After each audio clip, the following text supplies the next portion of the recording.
Assalamu alaikum viewers. Today we are going to start ninth class chemistry, and this is the chapter number 1, fundamentals of chemistry.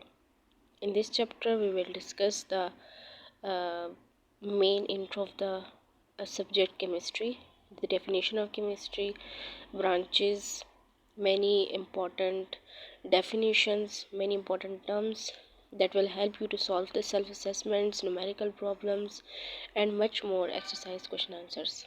So let's get started. So first of all, this is the page number 7, and first of all we would see the definition of chemistry, and we can see that the chemistry is defined as the science that examines the materials of the universe and the changes that these materials undergo. Chemistry science की एक ऐसी branch है कि जिसमें हम कायनात की या यूनिवर्स की बहुत सारी चीज़ों को एग्ज़ामिन करते हैं, यानी उनके बारे में स्टडी करते हैं, और फिर उन चीज़ों को या उन मटेरियल्स को हम उनके अंदर कोई चेंजेस वगैरह लाते हैं, उनके अंदर कोई केमिकल्स वगैरह ऐड करते हैं, उनके ऊपर टेस्ट परफॉर्म करते हैं, and etcetera etcetera. This is the field of the chemistry. Now the study of the chemistry is commonly divided into the 8 major branches. इसकी 8 major branches हैं.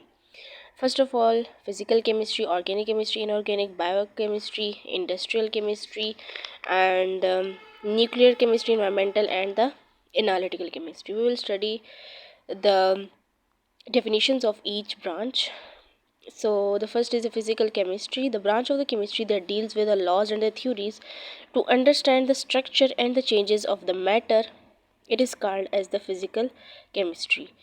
वो वाली ब्रांच केमिस्ट्री की जिसमें हम लॉज एंड थ्योरीज को स्ट्रक्चर की मदद से अंडरस्टैंड करें और फिर उसके अंदर कोई चेंजेस वगैरह लाने की कोशिश करें, इस ब्रांच को हम कहते हैं फिजिकल केमिस्ट्री.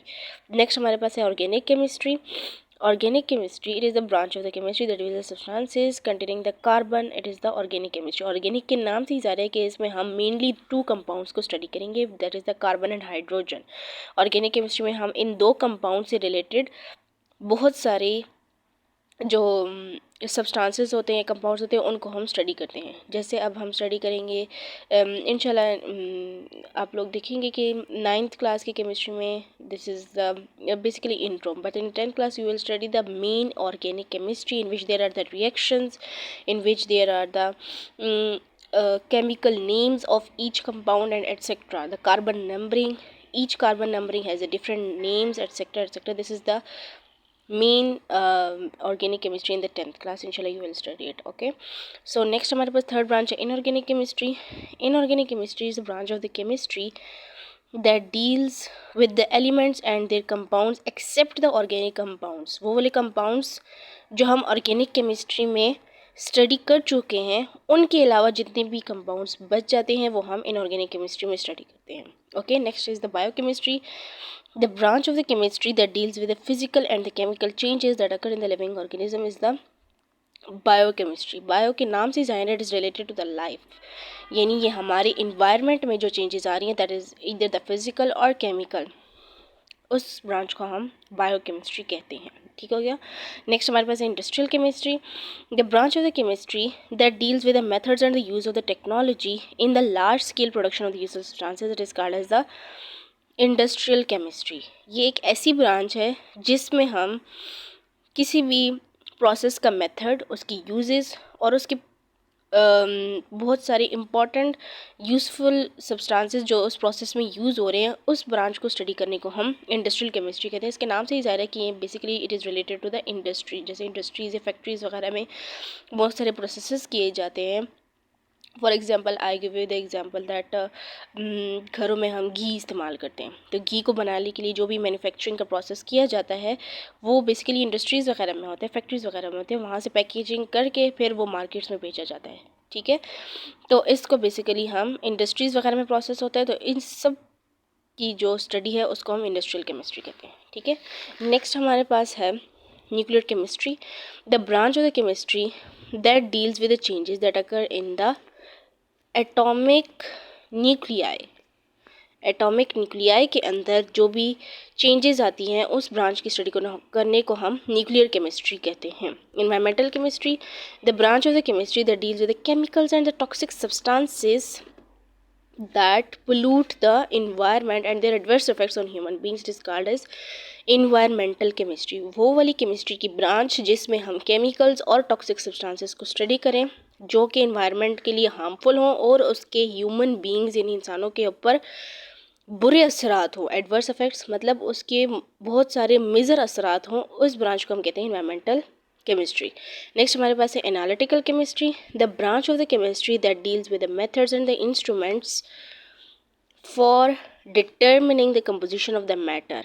वो वाली केमिस्ट्री की ब्रांच जिसमें हम मेथड्स और इंस्ट्रूमेंट्स को यूज़ करके किसी भी मैटर की कंपोजिशन को स्टडी करते हैं, इस ब्रांच को हम कहते हैं एनालिटिकल केमिस्ट्री। एनालाइज करना, एनालिटिकल इसके नाम से ज़रा है, एनालाइज करना किसी भी मेथड या इंस्ट्रूमेंट को और उन प्रोसेसेस को, इस पूरी ब्रांच को हम एनालिटिकल केमिस्ट्री कहते हैं।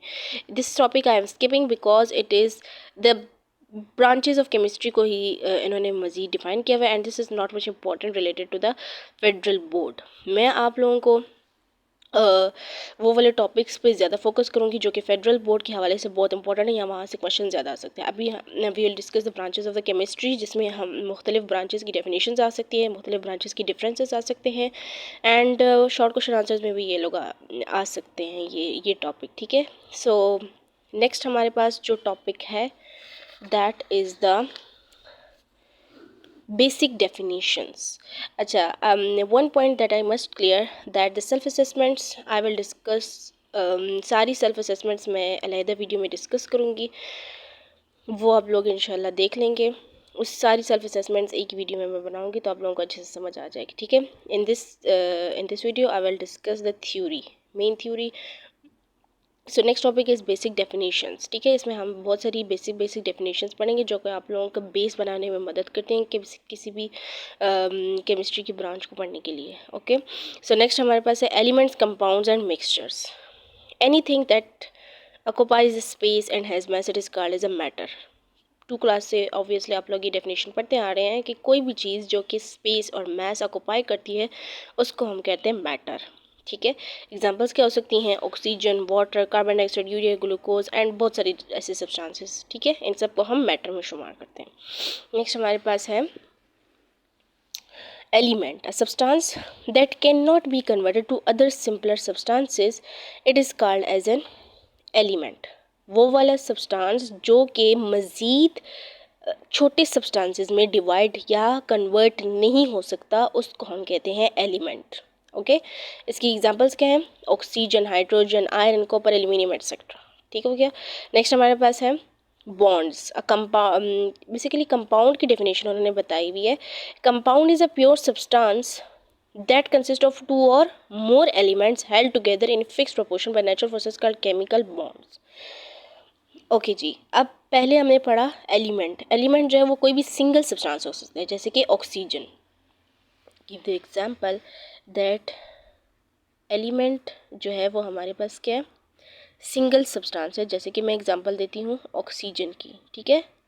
ऑक्सीजन जो है वो हमारे पास अकेला होता है, सिंगल है, तो ये हमारे पास एलिमेंट की एग्जांपल है। But if we talk about the compound, compound is made up of the 2 और मोर एलिमेंट्स, 2 या 2 से ज़्यादा एलिमेंट्स को कंबाइन करके हमारे पास क्या बनता है, कंपाउंड। जैसे कि मैं एग्जांपल देती हूँ कार्बन डाइऑक्साइड। अब इसमें आप लोग देखें, कार्बन एंड ऑक्सीजन 2 या 2 से ज़्यादा एलिमेंट्स कंबाइन करके एक हमारे पास क्या बन गया, कंपाउंड। नेक्स्ट हमारे पास मैं एग्जांपल देती हूँ, this is the carbon C6H12O6, okay. This is the formula of the glucose. इसमें आप लोग देख सकते हैं कि 6 carbon, 12 hydrogen and 6 oxygen combine करके हमारे पास क्या बना रहे हैं, दिस इज़ द फार्मूला या compound of the glucose, okay. I think आप लोगों को ये कंपाउंड और एलिमेंट में डिफरेंस क्लियर हो चुका होगा। शॉर्ट क्वेश्चंस में आ सकता है कि what is the difference between the element and the compound. पहले आप लोग डेफिनेशन लिखेंगे, देन दूसरा पॉइंट आप लोग लिखेंगे कि element is the made up of the single substance and compound is made up of the 2 or more elements। And third point आप लोग लिखेंगे इनकी एग्जांपल्स, 2-3 एग्जांपल्स आप लोग oxygen, carbon, nitrogen and compound में आप लोग carbon dioxide, copper sulphate, sodium chloride, glucose etcetera बहुत सारी इसकी एग्जांपल्स लिख सकते हैं। 3 पॉइंट्स चाहिए होते हैं शॉर्ट क्वेश्चन के लिए और ये तीनों आप लोग इसमें क्लियर कर सकते हैं। ओके जी, so next is mixture, an impure substance that contains two or more pure substances that retain their individual chemical characteristics, it is called as a mixture. कोई भी impure substance that contains two or more pure substances, जैसे कि अब mixture को आप लोगों ने compound के साथ कंफ्यूज नहीं करना, बिकॉज उसमें भी दो या दो से ज़्यादा एलिमेंट्स होते हैं, इसमें भी दो या दो से ज़्यादा प्योर सब्सटेंसेस कंबाइन करके एक इम्प्योर सब्सटेंस बनाते हैं, जिसकी हर एक सब्सटेंस की अपनी अपनी इंडिविजुअल केमिकल कैरेक्टरिस्टिक्स होती हैं, जिसको हम कहते हैं mixture.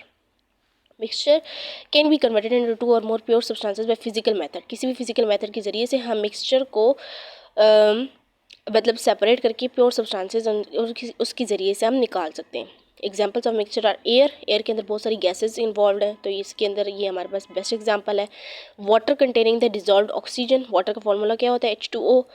Table salt dissolved in water, salt plus sand. देखिए टेबल सॉल्ट हमारे पास क्या है, जब कोई भी आप लोगों ने अगर एक्सपेरिमेंट वगैरह बचपन में या कभी किया हो तो टेबल सॉल्ट को वाटर में डिज़ोल्व करे तो वो उसके अंदर डिज़ोल्व हो जाता है, तो वो हमारे पास क्या बन जाता है? एक मिक्सचर बन जाता है. ठीक है. और किसी भी फिजिकल मेथड के ज़रिए से, जैसे गिव यू एग्जांपल, जैसे हम उस पानी को बॉईल करें, इस पानी को, और फिर उसको छन्नी के ज़रिए से छान लें, तो हमारे पास सॉल्ट और वाटर सेपरेट. इंडस्ट्रियल लेवल पे बहुत सारे मेथड्स हो सकते हैं जिसमें सॉल्ट और वाटर को सेपरेट किया जा सकता है. सॉल्ट प्लस सैंड उनका भी एक मिक्सचर होता है. ठीक है. ओके, नेक्स्ट हमारे पास क्या है? ओके, सो नेक्स्ट हमारे पास है कि मिक्सचर की हमारे पास दो टाइप्स होती हैं. एक हमारे पास होता है होमोजीनियस मिक्सचर और एक हमारे पास होता है हेट्रोजीनियस मिक्सचर. अब इसके नाम से हम गेस कर सकते हैं कि होमो का मतलब होता है सेम. होमो मीन सेम, तो इसका मतलब ये होगा कि होमोजीनियस मिक्सचर में हमारे पास सेम कंपाउंड या सब्सटेंसेस होंगे. होमोजीनियस मिक्सचर का क्या मतलब हुआ कि ऐसा मिक्सचर कि जिसमें हमारे पास दोनों सब्सटेंसेस या दो से ज़्यादा सब्सटेंसेस में हम यूज़ कर सकते हैं, वो इक्वली डिज़ोल्व हो जाए और उनका एक प्योर मिक्सचर बन जाए. प्योर मीन्स यानी कोई भी सब्सटेंसेस इधर उधर फ्लोट ना कर रहे हों, एक दोनों आपस में घुल मिलकर एक अच्छा सा मिक्सचर बना दे, तो उसको हम होमोजीनियस मिक्सचर कहते हैं. जैसे कि शुगर मिक्सड इन वाटर. शरबत बनाने के लिए आप लोग क्या करते हैं? शुगर को वाटर में डिज़ोल्व करते हैं तो वो डिज़ोल्व हो जाता है. ठीक है. तो ये हमारे पास होमोजीनियस मिक्सचर की बेस्ट एग्जाम्पल है. नेक्स्ट हमारे पास है हेट्रोजीनियस मिक्सचर. हेट्रोजीनियस मिक्सचर में हमारे पास क्या होता है कि हम कोई भी दो सब्सटेंसेस ले लें, उनको जब हम डिज़ोल्व करते हैं तो वो आपस में डिज़ोल्व नहीं हो पाते, पूरी तरह से डिज़ोल्व नहीं हो पाते. जैसे कि सॉल्ट प्लस सैंड, दोनों को डिज़ोल्व करें तो आप लोगों को एक अच्छा सा मिक्सचर नहीं मिलेगा, डिफरेंट मिक्सचर मिलेगा. क्योंकि आप लोगों ने यहाँ पे आप नाम से ही गेस कर सकते हैं, हेट्रो का मतलब क्या होता है? Different compounds. दोनों को मिक्स करेंगे तो हमारे पास प्योर मिक्सचर नहीं बनेगा, ये दोनों आपस में डिज़ोल्व पूरी तरह से नहीं होंगे. जैसे हम एक और एग्जाम्पल ले सकते हैं, आप लोगों की बुक में भी ये एग्जाम्पल लिखा हुआ है, oil floating on water. Oil जब पानी के ऊपर फ्लोट करता है तो वो जाहिर सी बात है, oil is a non polar substance and water is a pure substance, तो वो दोनों आपस में मिक्स नहीं हो सकते. जैसे ये हम एक टैंक ले लेते हैं, उसमें ये वाटर है. अब जो ऑयल के सब्सटेंसेस होंगे, ऑयल के सब्सटेंसेस वो हमारे पास इस तरह पानी की सरफेस पे आ जाएंगे. हम उसको जितना भी मिक्स करने की कोशिश करेंगे वो इसके साथ मिक्स नहीं हो पाएंगे. This is the oil substances and this is the water, तो वो इसके ऊपर ऐसे तैरना शुरू हो जाएंगे. ठीक है. तो this is the example of the heterogeneous. Next हमारे पास क्या है? Atomic number and the mass number. Atomic number is the number of the protons in the nucleus of an atom. ये हमारे पास कोई भी एटम का न्यूक्लियस है, उसमें जितनी भी प्रोटॉन्स शामिल हैं वो उसको हम कहते हैं एटॉमिक नंबर. और मास नंबर जो है वो हमारे पास क्या है?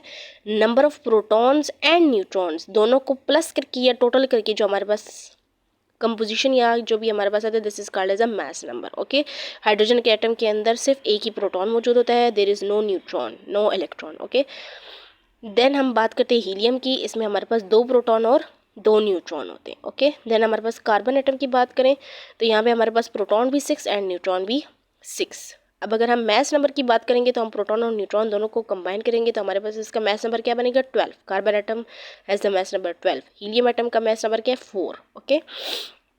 अगर हमारे पास आगे आप लोग देखेंगे सेल्फ असेसमेंट्स में कि नंबर ऑफ़ न्यूट्रॉन्स फाइंड करने को दिए जाते हैं, तो नंबर ऑफ़ न्यूट्रॉन्स का हमारे पास क्या फार्मूला हो जाएगा? Mass number minus atomic number. Obviously हम कह रहे हैं कि number of protons plus the number of neutrons it is equal to the mass number.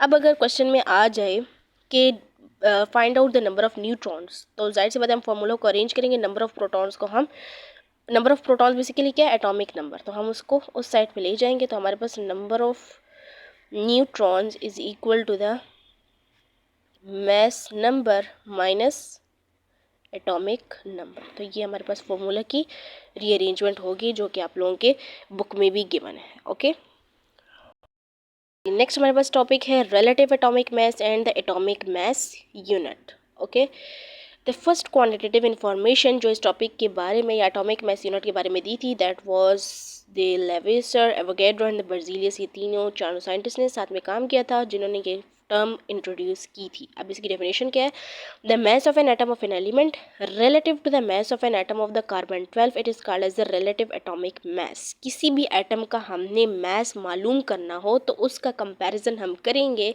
Carbon 12 के साथ, तो this is called as the relative atomic mass। Carbon 12 को हम क्यों यूज़ करें, because it is a standard.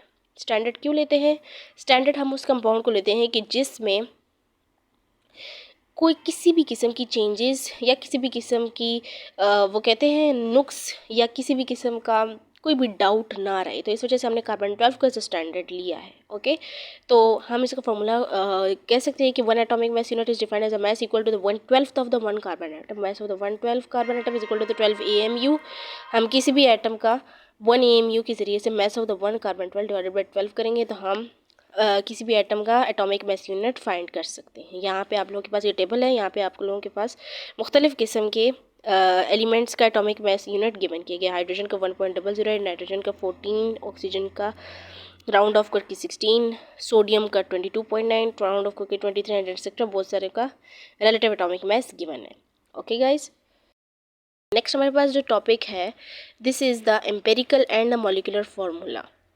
इस topic को आप लोगों को समझने के लिए बहुत बहुत ज़्यादा ज़रूरी है। ठीक है, एम्पेरिकल फार्मूला जो है और मॉलिक्यूलर फार्मूला दोनों में डिफरेंस है, दोनों एक जैसे नहीं है। Empirical formula for compound is the chemical formula that gives the simplest whole number ratio of the atoms of each element. कि एम्पेरिकल फार्मूला जो है वो हमारे पास कंपाउंड का एक ऐसा फार्मूला होता है जो कि हमारे पास सिंपलेस्ट होल नंबर रेशियो देता है किसी भी एटम का। ओके, और मॉलिक्यूलर फार्मूला क्या है, molecular formula gives the actual whole number ratio of the atoms of the each element present in the compound. अब मैं आप लोगों को इसको एग्जांपल के ज़रिए से आपको समझाती हूँ तो आप लोगों को ये मज़ीद क्लियर हो जाएगा। सपोज़ मेरे पास कंपाउंड है हाइड्रोजन पेरोक्साइड H2O2। आप लोगों को ये कंपाउंड दिया जाता है और आप लोगों को कहते हैं कि इसका एम्पेरिकल फार्मूला भी फाइंड करें और मॉलिक्यूलर फार्मूला भी फाइंड करें। ओके, मॉलिक्यूलर फार्मूला तो क्या है, हमने डेफिनेशन में पढ़ा कि it is the actual number of the atoms of the element present in the compound. जो एक्चुअल नंबर ऑफ एटम्स किसी भी कंपाउंड के अंदर प्रेजेंट है वही इसका क्या है, मॉलिक्यूलर फार्मूला। तो मॉलिक्यूलर फार्मूला फाइंड आउट करने की ज़रूरत ही नहीं है, यही इसका एक्चुअल फार्मूला है। हाँ, अलबत्ता एम्पेरिकल फार्मूला हम फाइंड आउट कर सकते हैं। एम्पेरिकल फार्मूला के लिए हम क्या करेंगे, हाइड्रोजन और ऑक्सीजन का रेशो लेंगे। अब फार्मूला के अकॉर्डिंग जो है वो 2:2 है, तो जब हम इसको सॉल्व करेंगे तो हमारे पास 1:1 बनेगा। तो इसका एम्पेरिकल फार्मूला हमारे पास क्या निकला, empirical formula of hydrogen peroxide is the HO। Okay, क्योंकि हमने एम्पेरिकल फार्मूला की डेफिनेशन में पढ़ा था कि it is the simplest whole number ratio. किसी भी कंपाउंड का हमने सिंपलेस्ट होल नंबर रेशो लेना है। ठीक है, अब मैं आपको दूसरी एग्जांपल देती हूँ। This is the H2O water. अब इसका एम्पेरिकल फार्मूला आप लोग क्या निकालेंगे, आप लोगों ने दोनों कंपाउंड्स का निकालना है। ओके, आप लोगों ने जैसे हम इसका एम्पेरिकल फार्मूला निकालते हैं, दोनों का हम रेशो लेते हैं, हाइड्रोजन और ऑक्सीजन 2:1, और इसका सिंपलेस्ट होल नंबर रेशो यही आता है। मतलब इसका फार्मूला एम्पेरिकल फार्मूला क्या होगा, एम्पेरिकल फार्मूला इसका क्या होगा, H2O ही होगा, और यही इसका मॉलिक्यूलर फार्मूला भी होगा। ओके, तो आप लोगों ने रेशो को बैलेंस करना है। अगर कटिंग होती है सेम सेम तो आप लोगों ने वहाँ से भी इसको कटिंग करके उसको सिंपलेस्ट फॉर्म में लेके आना है। अगर कटिंग नहीं होती तो एज इट इज़ ही इसका एम्पेरिकल फार्मूला भी यही होगा और मॉलिक्यूलर फार्मूला भी यही होगा। उनकी बुक में बहुत सारी एग्जांपल्स दी गई हैं, मॉलिक्यूलर फार्मूला की भी H2O2 की एग्जांपल दी गई है।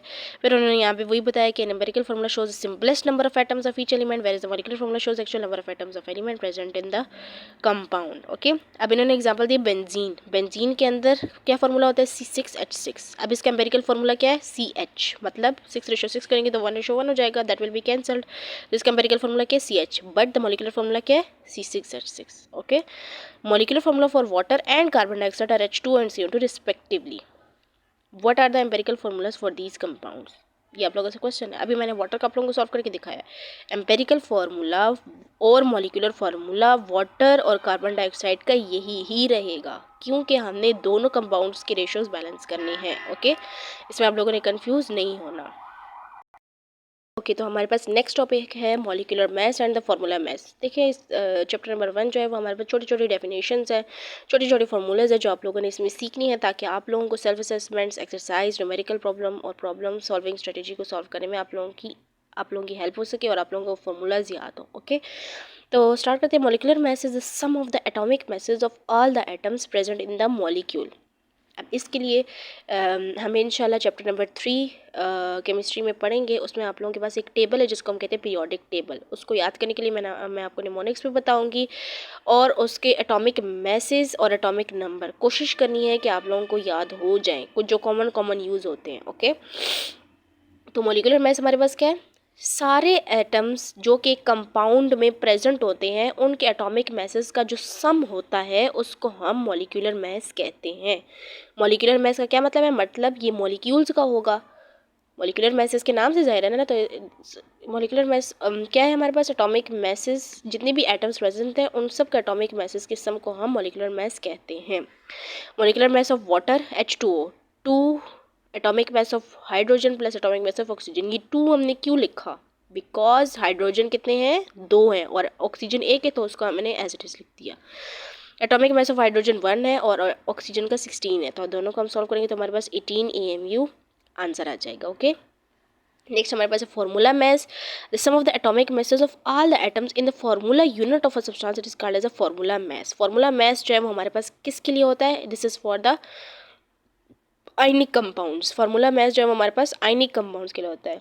जैसे कि हम एग्जांपल देते हैं NaCl की, यहाँ पे उन्होंने एग्जांपल दिए, लिखा भी हुआ है कि molecular mass is used for molecular compounds and term formula mass is used for ionic compound. Ionic compounds consist of the positively charge ions rather than separate molecules. Ionic compounds में हमारे पास क्या होते हैं? कैटाइंस और anions होते हैं, यानी एक पॉजिटिवली चार्ज होता है और एक नेगेटिवली चार्ज होता है। ओके, तो अलग अलग के लिए हम फार्मूला यूनिट यूज़ करते हैं और इन सब के मिलाकर इन सब के एटॉमिक मैसेज को प्लस करके हम इसको बनाते हैं, इसको टर्म देते हैं फार्मूला मैस। ओके, अभी हमने बात की कैटाइंस और एनाइंस की, तो हम समझते हैं कि what are the cations and anions. Ions पहले हम समझते हैं कि आइंस की हमारे पास 2 टाइप्स होती हैं, कैटाइन और A9. Molecular ions and free radicals हम इस टॉपिक में पढ़ेंगे। Okay, atom is the smallest particle of an element that can not exist in free state. Atom जो है स्मॉलेस्ट पार्टिकल होता है किसी भी एलिमेंट का और जो कि फ्री स्टेट में एग्जिस्ट नहीं करता। Okay, it is neutral. Atom हमेशा क्या होता है? न्यूट्रल। जब किसी भी एटम से कोई इलेक्ट्रॉन या गेन होता है या लूज़ होता है तो वो क्या बन जाता है? आयन बन जाता है। आयन बेसिकली क्या होता है? किसी भी एटम के ऊपर जब चार्ज आ जाए पॉजिटिव या नेगेटिव, उसको बेसिकली हम कहते हैं आयन। अब अगर उस आयन के ऊपर पॉजिटिव चार्ज आता है तो उसको हम कहते हैं कैटायन, और अगर उसके ऊपर नेगेटिव चार्ज आ जाता है तो हम उसको कहते हैं एनाइन।